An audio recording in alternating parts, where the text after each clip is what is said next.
get everybody seated? I'd like to start the program.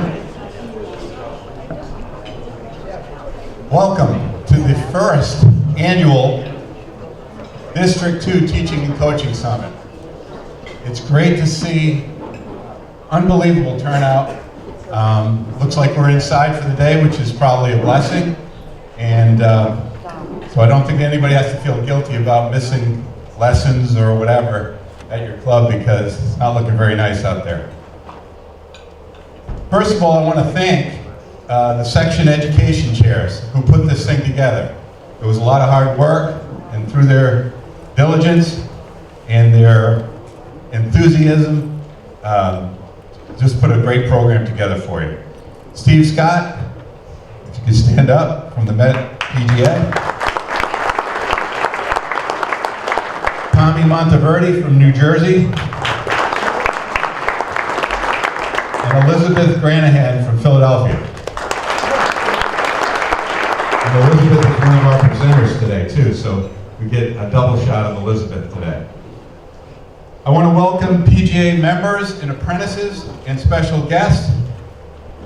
From PGA Magazine, we have Matt Frey, Brian Shuford and Ryan Jingro. Golf Writers Association of America, we have Michelle Gatorwitz. Fox 5 TV sports anchor, Duke Castellone. Golf Digest, Brittany Romano. Met Golf Association, Tim Harden. Sirius XM Radio and PGA Professional, Jeff Warren. SI Golf and Fox Sports International reporter, Stephanie Way. And Golf Writer Newsweek Magazine, Eamon Lynch. Thank you for being here.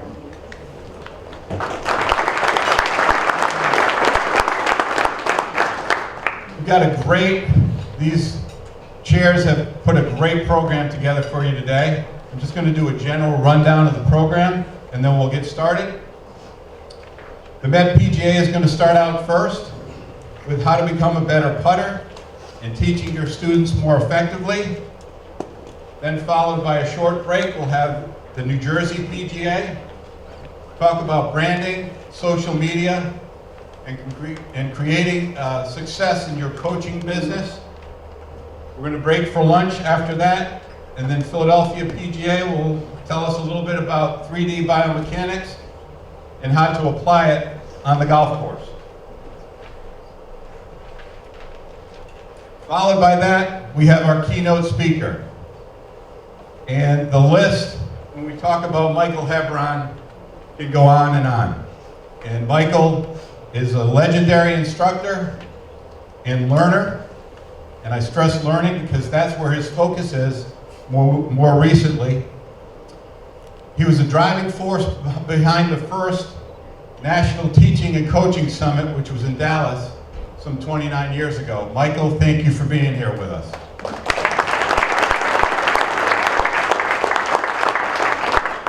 Following Michael, we'll have a group panel discussion, Family Feud style. I can't wait to see that. And then cocktails. Now, I've been here at Fiddler's Elbow a couple of times for New Jersey meetings, and I will tell you this, they know how to throw a cocktail party. I think the last one I was here, Tito's was a sponsor, and I can barely remember getting home. But thank you to the New Jersey PGA for hosting this. The goals of the summit are to basically learn from our best teachers and coaches and network within our district. As far as our district goes, District 2, which is New Jersey, Philadelphia, and Met, we are probably the closest geographically knit section in the country. So we really have an advantage where we can network and we can feed off of each other. And that's what it's all about. It's all about sharing ideas. Today is about learning, sharing ideas, and really taking advantage of the day. Last but not least, I want to thank our hosts for making us feel very welcome. Matt Kent, Director of Golf here at Fiddler's Elbow, and the New Jersey PGA. My heart is still in New England. New Jersey PGA, in case you hadn't noticed, their headquarters are right here on the grounds, so how convenient.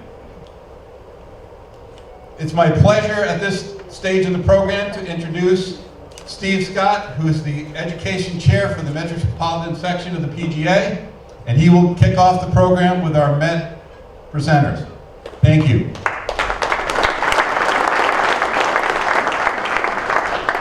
Thank you, Mr. Henderson. Really appreciate you making the trip all the way from Connecticut to be here and as our District 2 Director. So thank you all very much. I'm going to keep this short and sweet. We're going to get to all this good stuff up here with our Metropolitan PGA presenters right away. Our very first presenter, he is our 2015 Met PGA Teacher of the Year. He is a senior aim point instructor. He's also the owner and operator of the Greenside Golf Academy in the heart of Manhattan.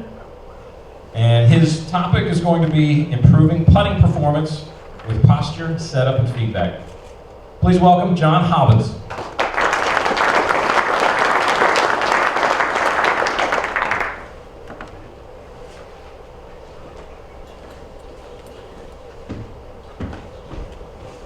Thank you, Steve.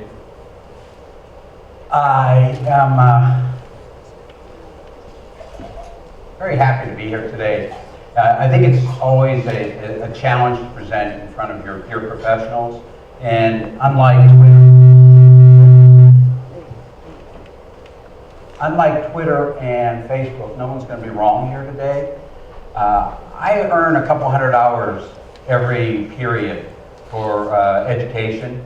Part of it is because I have a quest to know as much as I can know about things, and part of it is I never feel that I know enough about my subject matter, and I think it's a process of continual learning. And that's what today's all about. When I go to seminars like this, my purpose in attending the seminar, and I'm kind of glad we're all in the same room because I'm going to be able to hear the other presenters as well, is there a piece of information that I can take home that's going to help me? So today, when you're listening to the presenters, it's not about right and wrong. It's about this person or that person does things a little differently than I do, and maybe there's something there to be learned. Because no one in the room knows it all, and we never will. But the more we know, the more we can help each other as professionals, to help our sections, and obviously help our students, which I think is at the forefront of why we all do this. I'd like to thank Tom Henderson, who's our District 2 representative, for being involved. Tom has been the National Professional of the Year, very esteemed colleague of ours in the Metropolitan section. And I know when Tom goes to these meetings on our behalf, the National is going to hear how we feel. And for somebody that's been around decades as a PGA member, I've always felt that there's somewhat of a disconnect between us and National. And I know Tom's going to get that disconnect to be much smaller and for them to hear us as they should. All right? So I have a presentation of slides here that I'm going to run through that's about putting performance. And one of the reasons I got into putting performance was I thought it was the one part of our industry that is not taught very well. I think it's the one part of our stroke mechanics that we don't understand as well as we should. And I think there's a lot to that, and a lot of reasons why, some of which I'll get into. So, I've worked with Sam, I work with a blast unit, and I've also been doing aim point for probably 10, 11 years now. All three have helped me immensely because I think when you're doing putting and putting performance, you have to have a process. You have to look like you're in the industry when you teach, and if you look at the stage here, I guess you could agree that everybody looks like they're in the industry. There's hundreds of tools that we can use. Obviously, some of them have more value than others, depending on what the student's needs are. I'm more motivated by what I don't know about what I'm doing than I am by what I do know, because I think being a good teacher is a journey. It's like if you go back to '88 when Michael Hebron put together the first coaching and teaching summit, and to look where it's grown today, and you look at Michael's career, you'll certainly see that he's changed his ideas over the years, and where Michael is today, certainly what he is 5 years ago or 10 years ago. And 5 years from now, he's going to be at a different place. So, if Michael Hebron can keep learning, then so can we. All right? I think different is better. I don't think that what my 10-year-old told me the other day. She wants to dye her hair pink. But it's better than shaving it. So. But Dick Fosbury, '68 gold medal winner, Fosbury flop. That's the way we high jump today. That's the way they hijack today. You know, up until Bedminister broke the 4-minute mile, nobody could do it. And then after he did it, everybody started doing it, right? So obviously they had a belief system that worked, right? The thing that attracts me to putting is this right here. Last year, Jason Day was the #1 player on Tour Strokes game. And those other players are all, in my opinion, terrific ball strikers. And you can see where they rank in total year. Is it fair to say that they don't putt as well as Jason Day? I think that's a fact, right? So why are they such great ball strikers but not such great putters? You know, and that's part of it. I think that's part of the industry's job to figure out how can we make our players better putters, both at the amateur and at professional level. Why do people struggle with putting? Everybody has their reasons. These are some of mine. I use aim point for green reading. Is it the only system to use? Of course not. But you have to have a process to read a green. And I don't care what your process is, it has to work. So if you have a process that works, whether it be aim point or any other, that's great. You know, I don't think we understand where our center of gravity is when we get into our putting posture. We work in blast. You know, I've trained with them for the last couple of years, done a lot of beta testing. We work with the length of the lever and how that affects timing, and Wendy will go into some of that during her presentation. Being able to control your backswing length and timing and acceleration helps you control how far your ball is going to roll. You know, the putter works in 3 planes of motion. It goes back, it goes up, it goes in. And these are all things that blast measures, right? We always hear 6 degrees of freedom and what it is. That's 6 degrees of freedom, whatever that is, right? So the putter moves in 3 planes and each plane rotates. It's that simple. You know, it's a lot more complicated looking than what it actually is. All right. Why I use blast? It's simple to use.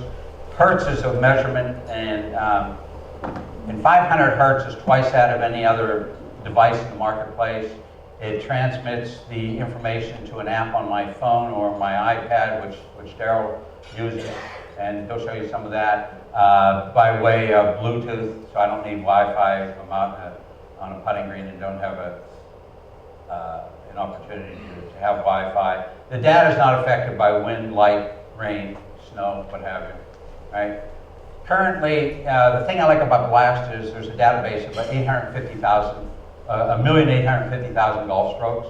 So every time somebody uses that Blast unit, their information goes to the cloud. When Justin Rose was on a putting green at the Ryder Cup last fall, I saw that he was using a Blast unit with Kenyon, his instructor, who was looking at his pad. So I called Michael Bentley, founder of Blast. He's in Carlsbad. He goes onto the cloud. So every time Justin hits a putt, Bentley pulls his information and tells me what his putter is doing on that putt. So it's kind of cool because the data is instantaneously goes to the cloud, and then Blast can access it. Daryl and I did a lot of work last year. Daryl's one of the best putters in our section, and also one of the best putting instructors. And for Daryl, he said that it validates everything you're seeing. Daryl's very big on the cadence of the stroke, and one of the reasons I wanted to go out to see Daryl was because I knew I could learn a lot by watching Daryl putt and Ben Poland and some of his other staff members that we gathered data on. But when I put Daryl on the Blast, all of his metrics, all his numbers came back exactly as I expected. They were very, very good. His timing is excellent, you know, his ability to get the ball online. And so all the things that Blast is measuring, Daryl was validating with his stroke, and Daryl's long been one of the premier putters in our area. James Seekman is a good friend of mine, and you know, I just work with him every year. He works with a number of tour players, Charlie Hoffman, who had a nice run at Augusta here. And again, he started capturing all his short game data, you know, because you can use the Blast unit for both, you know, short game, full swing, as well as your putting. I went through a protocol. I've trained in Carlsbad with a group out there. They have quite a training center where all the tour professionals come in. And basically, that's what they do, which we all do when we give lessons, right? We capture information. In this case, we capture data. We analyze it. We figure out what we want differently, if anything. We train, we test, and we report back to the student. So it's just, you know, it's a protocol of process, right?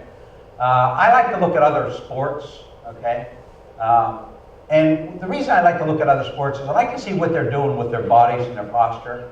Like that's something, I can do the squat part. I don't think I can do the weight part. But if you notice the base of that gentleman's feet, his legs, he's supporting that.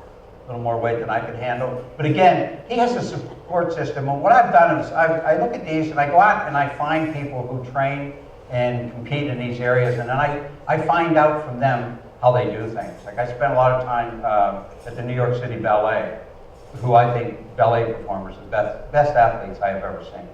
But I've spent countless hours there because I was teaching the director of the ballet, and he gave access for me to go and watch his ballet dancers train and perform, which was really pretty cool. All right. Again, unstable surface, you know, excellent balance, you know. So that one leg is supporting that whole body. So if this woman needs to do that for ice skating, I certainly need to do it for putting. Speed skaters, same thing. You notice the right front leg, big support there between the knee and the lower part of the leg. You know, hockey players, same thing, unstable surfaces. I've often thought if you trained on more unstable surfaces, you'd be better off. And this is basically a platform, a baseline of support. The gentleman in the background is Michael Bentley. He invented Blast. Previous to this, he invented K-Vest. And what you see here is that there's this yellow line coming, and Michael's idea, which he validates with force plates and so forth in his lab, is that we start here at the feet, right? And that's pretty much on the ball of the foot. And from the ball of the foot, there's a vertical line, which is your center of gravity. It extends up, it captures your knee, it captures your elbow, the tip of the putter, and it comes out there toward the base of your neck. Right? You've got three parts of your spine: cervical, thorax, and lumbar. Well, at the base of your neck, there's a huge bone. All right, that's the bottom. That's C7 on your cervical, and that's where that line's coming out. So the first thing that Blast has done in their protocol is they get people in good posture. And this is what I've done over the years with my players, having worked with Blast, and that's what a lot of these different things up here do. So one of the things I do with every putting lesson, Home Depot loves me for it. I buy these a dozen at a time, $10, right? That for your front porch. And so what I do is I go through this, right? And I determine here somebody's stance width. I give them this map to take with them. You know, they can take it right out in the putting green. So I have this set up for multiple stance widths. I determine stance width, a baseline for their toes, and then from their toe line to the ball is so many inches. And so I give them this map to practice with, because what I'm looking for when I'm doing this is I'm looking for the same setup every time, the same ball position every time, the same knee flex every time, the same spine position every time. I'm trying to get them consistent. And by using that mat, I can get their ball position, I can get their putter, and I can get their body in that same position. So I train them on that both in my academy indoors, and then I'll take it out on the putting green that we'll be moving out there in the next few weeks, and I train there with it. And then I take it away, and then I measure them to make sure that they're consistently getting. Because if I can get them in the same position every time, then I can start to create some consistency of motion. Right? I personally believe that everything starts with the posture and the stance. This is a little contraption at, you know, Home Depot again. You know, for $20 I put this together. I sand filled it, you know, so it has some stability to it. So I'll put this on top of the mat. I get them in their position and I get their legs stable. I don't want any movement down here. So I want all my movement to come up in my upper body and the thoracic spine. Not the only way to putt. Okay, tour players putt other ways, but that's the way I have found that I can get very consistent metrics and very consistent results. Right? My eyes are always going to be inside the ball when I get set up like this. Right? For those of you who like the eyes out over the ball a little more, you're going to be a little more bent. Your spine is going to work a little differently in this motion than it works in this motion. Right? There are a number of tour players who have more of a rocking motion. There are tour players who have more of a rotational motion with the spine. Regardless of which method you use or what you're getting your results with, what you have to understand when you're doing this is if I put you in two different positions, your body's going to work two different ways. And when it does, you have to be able to adjust appropriately whatever you're going to adjust with.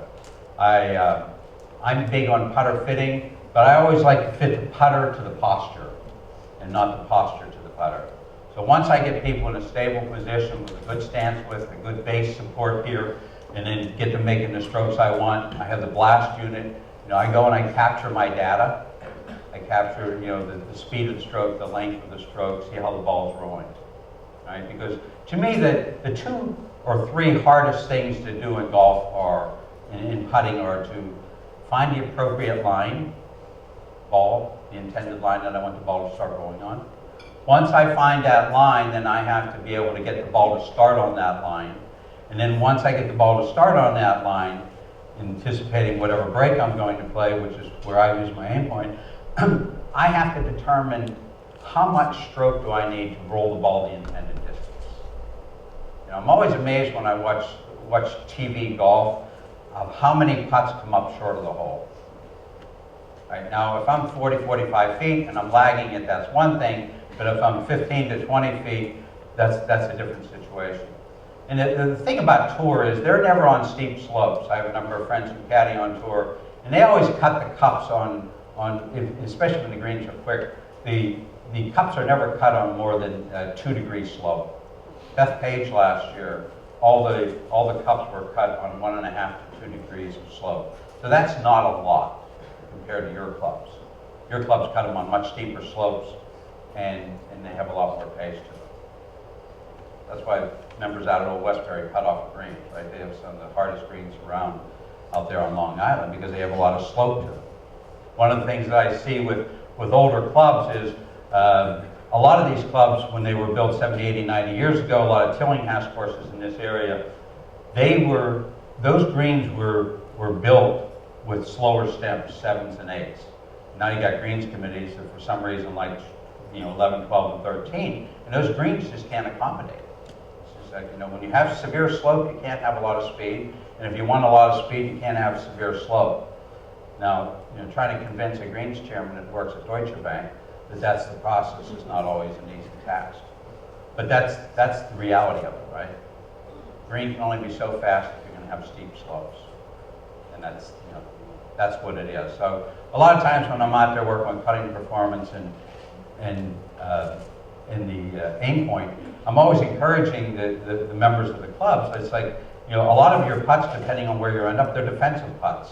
It's a 2-putt and get out. If I'm above the hole with a lot of slope, I'm just trying to 2-putt and get out of there. But again, how do I 2-putt? I got to be able to control my stroke. How do I control my stroke? I got to be able to control my posture. So the whole idea in putting performance to me is I get my students in a good posture. I don't do a lot of training hitting putts, but I do a lot of training in situations with my stance mat.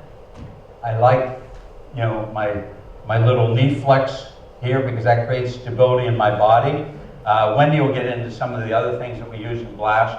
We do a lot of training on unstable surfaces. So like in my academy, I'll have 6 to 8 different stations set up for putting that I'll just work my students through. So we'll always hit a few putts just to start capturing data. And then once I capture my data, I determine, right?